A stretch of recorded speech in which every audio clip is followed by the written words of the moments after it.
قد افلح من تزکا وذکر اسم ربہ فصلی بل تؤثرون الحیاۃ الدنیا والآخرۃ خیر وابقی.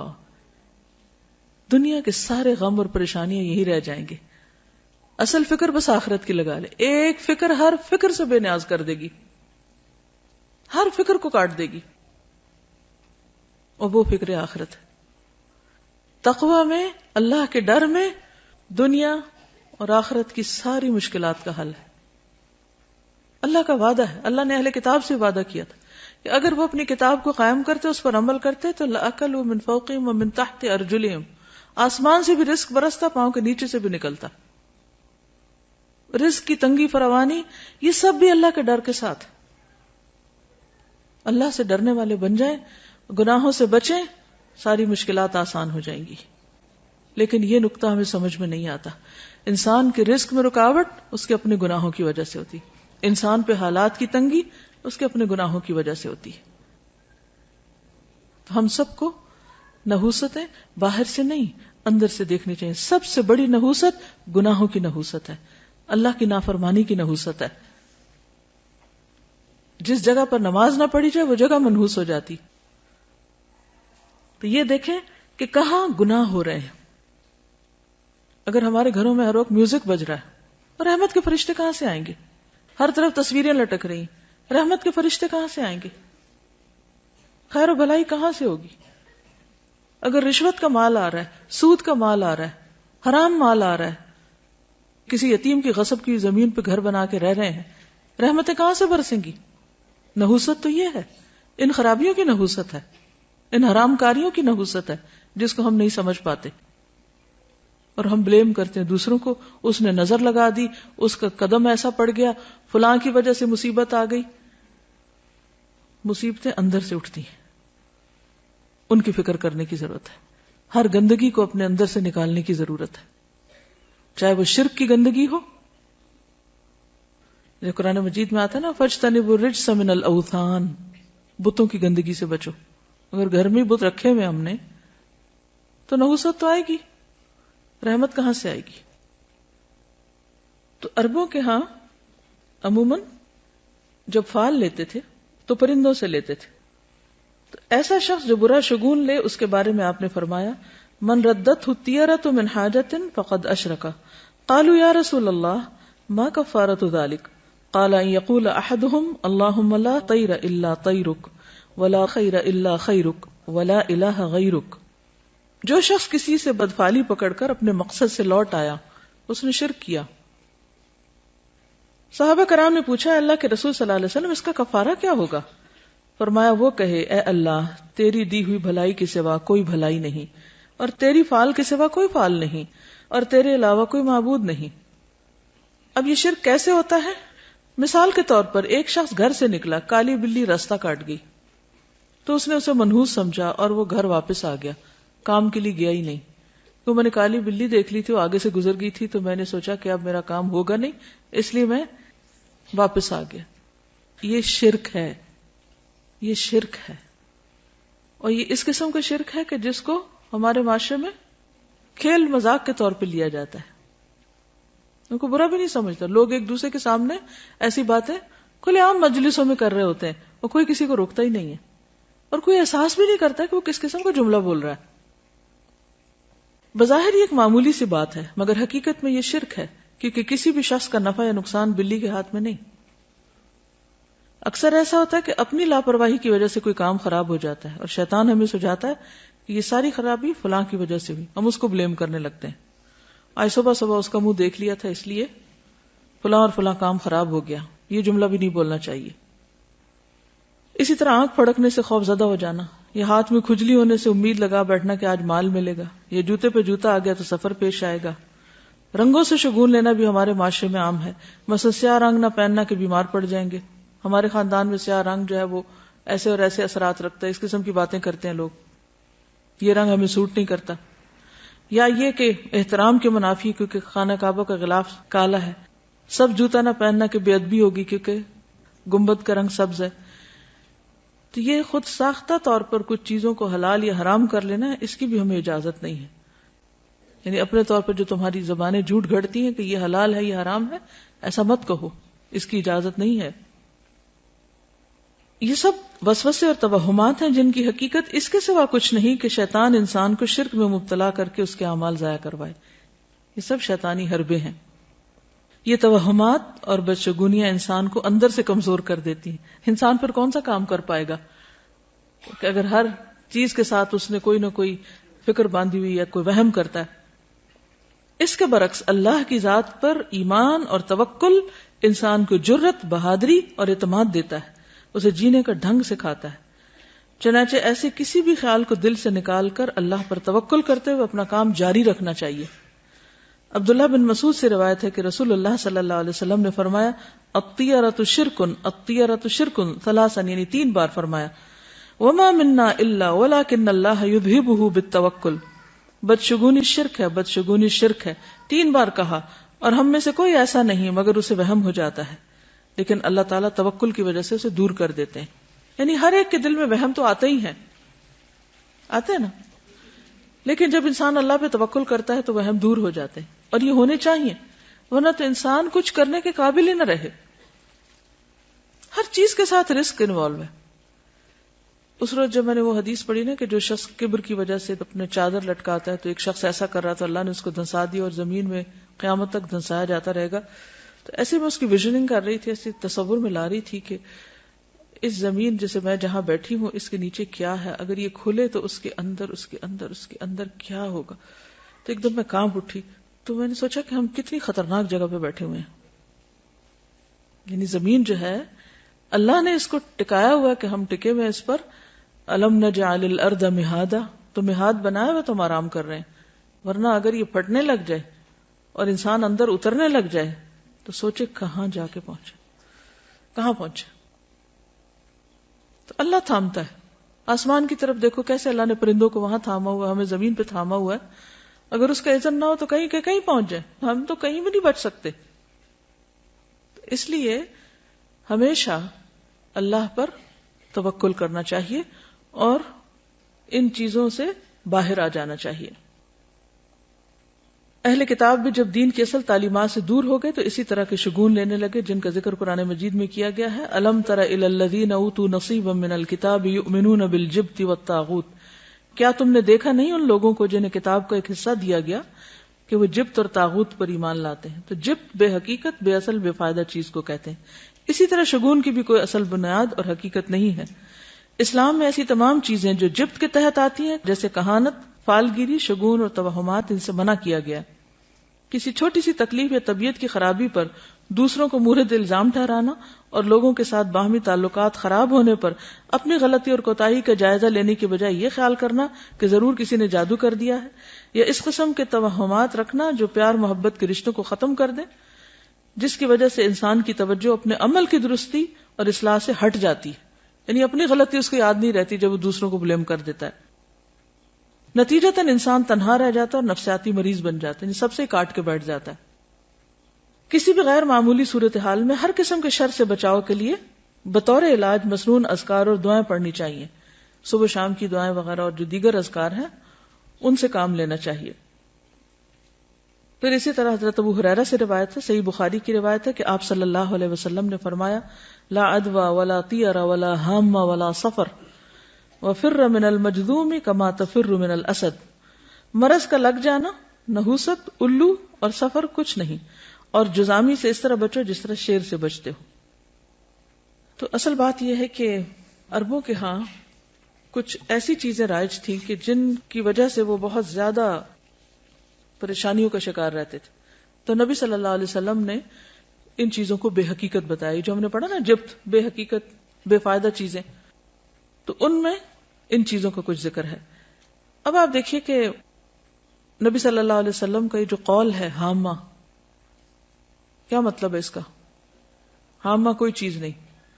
جب نظر کا وہ دم پڑھتے ہیں نا، جو دعا پڑھتے ہیں اعوذ بکلمات اللہ التامات من کل شر و شیطان و ہامۃ، وہ وہامہ نہیں ہے، وہ ہامہ، الگ الگ ہے، وا اور ہامہ۔ تو یہ ہامہ کیا ہے؟ تو بقیہ کہتے ہیں کہ میں نے محمد بن راشد سے یہ بات پوچھی کہ یہ کیا چیز ہے، تو انہوں نے کہا کہ جاہلیت میں لوگ کہا کرتے تھے کہ جب بھی کوئی شخص مر جاتا ہے اور اسے دفن کیا جاتا ہے تو اس کی قبر سے ایک الو نکلتا ہے. یہ دور جاہلیت کی ایک سوچ ہے. بقیہ کہتے ہیں میں نے سفر کے متعلق پوچھا تو انہوں نے کہا جاہلیت کے لوگ سفر کے مہینے کو منحوس خیال کرتے تھے. وجہ تو پیچھے آپ پڑھ چکے ہیں, اس میں جنگ و جدل بہت ہوتی, قتل و غارت ہوتی, گھر خالی ہو جاتے, تو ان سب چیزوں کو منحوس قرار دیتے. تو نبی صلی اللہ علیہ وسلم نے فرمایا سفر کچھ نہیں, یعنی اس کی نحوست نہیں ہے. محمد بن راشد کہتے ہیں کہ میں نے ان لوگوں کو بھی سنا جو کہتے ہیں کہ سفر ایک پیٹ کے درد کا نام ہے, یعنی ایک بیماری ہے, اور وہ لوگ کہا کرتے تھے کہ یہ متعدی ہوتا ہے, یعنی دوسروں کو لگ جاتا ہے. تو آپ نے فرمایا کہ سفر کی کوئی حقیقت نہیں. ٹھیک ہے, تو یہ جو حدیث ہے نا لا عدوى ولا طیر ولا حام ولا سفر, یہ سب بے حقیقت چیزیں ہیں, جبت ہے. ٹھیک ہے. اشہب کہتے ہیں کہ امام مالک سے رسول اللہ صلی اللہ علیہ وسلم کی قول لا سفر, سفر کچھ نہیں ہے کے بارے میں سوال کیا گیا تو انہوں نے کہا کہ اہل جاہلیت سفر کے مہینے کو 1 سال حلال کر لیتے اور 1 سال حرام کر دیتے. تو نبی صلی اللہ علیہ وسلم نے فرمایا سفر کچھ نہیں ہے. ابن عباس کہتے ہیں, یہ صحیح بخاری کی روایت ہے, کہ عرب سمجھتے تھے کہ حج کے دنوں میں عمرہ کرنا روئے زمین پر سب سے بڑا گناہ ہے. کیا سمجھتے تھے عرب دور جاہلیت میں؟ کہ حج کے مہینوں میں عمرہ نہیں کیا جا سکتا, بہت بڑا گناہ سمجھتے تھے اس کو. یہ لوگ محرم کو سفر بنا لیتے اور کہتے کہ جب اونٹ کی پیٹھ سستا لے اور اس پر خوب بال اگ جائیں اور سفر کا مہینہ ختم ہو جائے, یعنی حج کے ایام گزر جائیں, تو عمرہ حلال ہوتا ہے.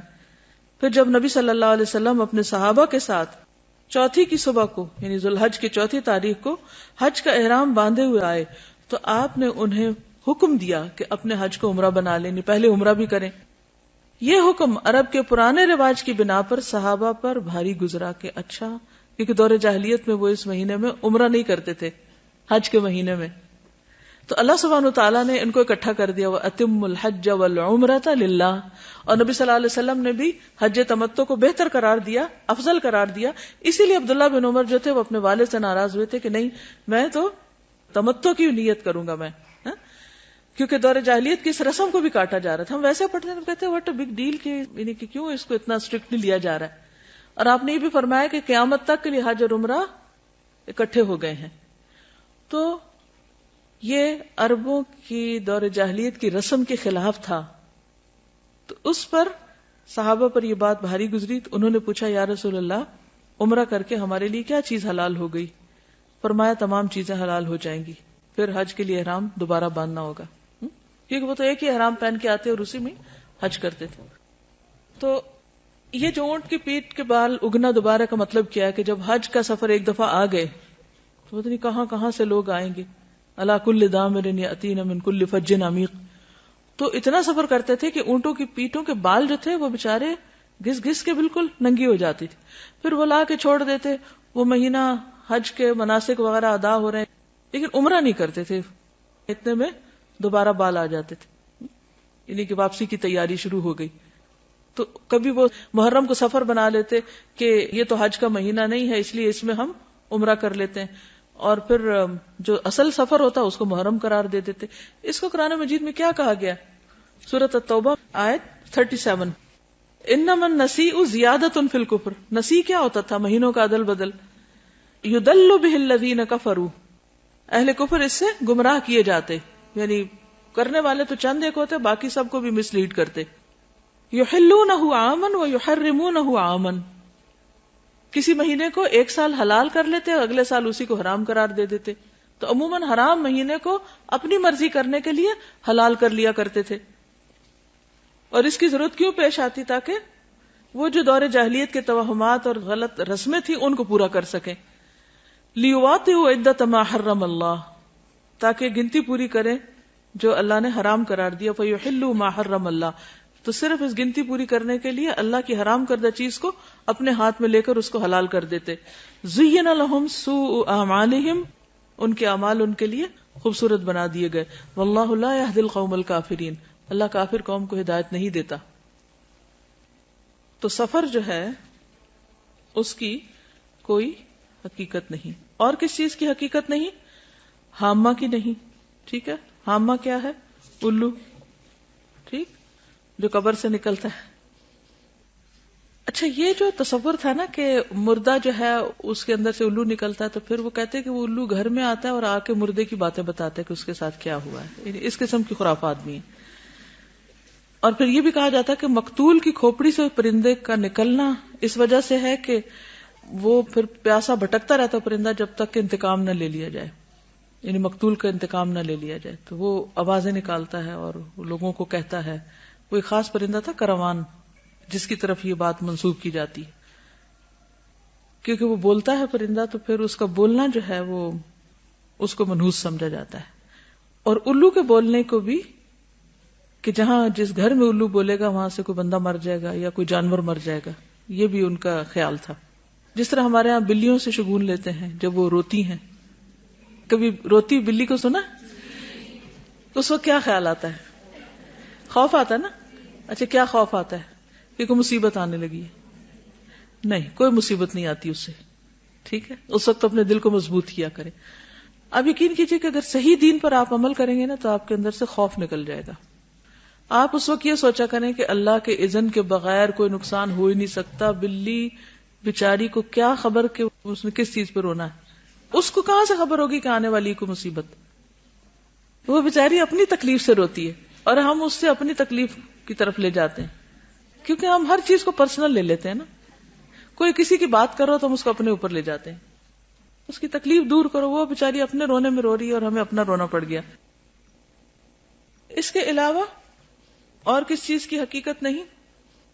یہ جو پرندوں وغیرہ سے بھی بدشگونی لیتے ہیں، ہاروسکوپ سے لیتے ہیں. وہ لکھا ہوتا ہے نا ہفتہ کیسا گزرے گا، تو اس میں لکھا ہوتا ہے بدھ کے دن آپ سفر نہ کیجئے کیونکہ حادثے کا امکان ہے. اب لوگ اگر اس کو سامنے رکھ کے اسکول سے چھٹی کر لیتے ہیں، تو اب آپ دیکھیے کہ دنیا کا تو سارا کام ہی ٹھپ ہو کے رہ جائے اگر انسان ان خرافات کے پیچھے چل پڑے. کس قدر نقصان دہ ہے. تو ایسا سوچنا اور ہاروسکوپ پر یقین رکھنا یہ کفر ہے، شرک ہے. اور کس قدر افسوس کی بات ہے کہ کھلے عام بعض اوقات ان چیزوں کو پروموٹ کیا جا رہا ہوتا ہے اور لوگوں میں کوئی حلال حرام کی پھر تمیز ہی نہیں رہی، جائز ناجائز کی تمیز نہیں. اور اس طرح شیطان ہمارا ایمان اچک کے لے جاتا ہے. اور اگر شرک ہو جائے، ایمان میں خرابی آ جائے، تو آپ سوچئے کہ پھر تو نمازیں بھی گئیں، حج بھی گئے، عمرے بھی گئے، صدقہ خیرات، ہر چیز ضائع ہو گئی. کس قدر خسارے کا سودا ہے. شیطان بڑا چالاک دشمن ہے. وہ وہاں جا کے حملہ کرتا ہے کہ جڑ کاٹ دیتا ہے، باقی آپ جتنی مرضی تھکتے رہیں، تھکیں دن رات، قبول تو ہونا نہیں. وہ تو سب ضائع ہو جائے گا شرک کے ساتھ. تو اس لیے ان چیزوں کے بارے میں معاشرے میں جو غلط فہمیاں پائی جاتی ہیں، یا لوگ صرف فن کے طور پر یا کھیل کود کے طور پر ان چیزوں کو اپنائے ہوئے ہیں. کچھ لوگ کہتے ہیں نا، we are not serious, we just enjoy reading, کہ ہم بس خوش ہو رہے ہیں پڑھ کے، لیکن اندر اندر سے مان بھی رہے ہوتے ہیں. ایک ہلکی سی وہ اندر ہوتی ہے ڈر کی سی کیفیت. کچھ لوگ تو شادی کے پلان نہیں بناتے جب تک، اب تو خیر ساتھ ویدر بھی دیکھتے ہیں، لیکن چلے ویدر فور کاسٹ تو ایک مشینی عمل ہے، وہ یہ نہیں سمجھتا کوئی کہ غیب کا علم ہے. لیکن ان چیزوں پر تو پھر ایک طرح سے غیب پر ایمان لانے والی بات ہے. انہی شیطان نے اگر اس کو یہ کہا کہ شرک نہ بھی ہم بولیں، لیکن ہم اس کو صرف ایک فن یا ایک جسٹ فار انجوائمنٹ کے طور پہ بھی لیتے ہیں، تو ہم اس کو انڈائریکٹلی پروموٹ ہی کر رہے ہوتے ہیں اور لوگ پھر اس کو چھوڑ نہیں پاتے. تو اس لیے بہت ضروری ہے کہ ایسی ساری کتابوں کو گھر سے نکال کے جلا دیا جائے، پھینک دیا جائے، کوئی اور بھی نہ پڑھے. موبائل فون پہ آتا ہے، استغفر اللہ. یعنی کہیں نہ کہیں سے کوئی نہ کوئی جو جدید ذرائع کمیونیکیشن ہے ان کے ذریعے بھی لوگوں کو انوالو کر لیا گیا. تو آپ دیکھیں نا کہ کس قدر خرابی ہے، کہ بچنا کس طرح مشکل ہو گیا. آپ صلی اللہ علیہ وسلم فرمایا تھے کہ میری امت میں شرک کس طرح داخل ہو جائے گا، جیسے سیاہ رات میں سیاہ پتھر پر سیاہ چونٹی، کہ نظر بھی نہ آئے، پتہ بھی نہ چلے. دیکھیں اس قسم کی جو بھی چیزیں ہوتی ہیں نا، اس میں اگر آپ یہ کہیں کہ ہم پورا یقین نہیں رکھتے تو اس کی وجہ سے شک میں مبتلا ہونا بھی غلط ہے. تو شک والی چیز کو بھی چھوڑ دینا چاہیے. پھر اسی طرح بیماروں سے نفرت کرنا اور یہ سوچنا کہ یہ ضرور بیماری مجھے اس سے لگ گئی ہے یا لگے گی، یہ وہم بھی نہیں کرنا چاہیے. کیونکہ آپ دیکھیے کہ جب ایک وائرس پھیلتا تو ہر ایک کو تو نہیں لگتا نا.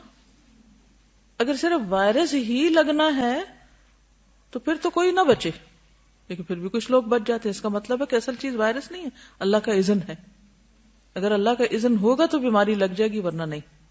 تو اس میں بھی انسان کو ڈرنا نہیں چاہیے اپنے اندر.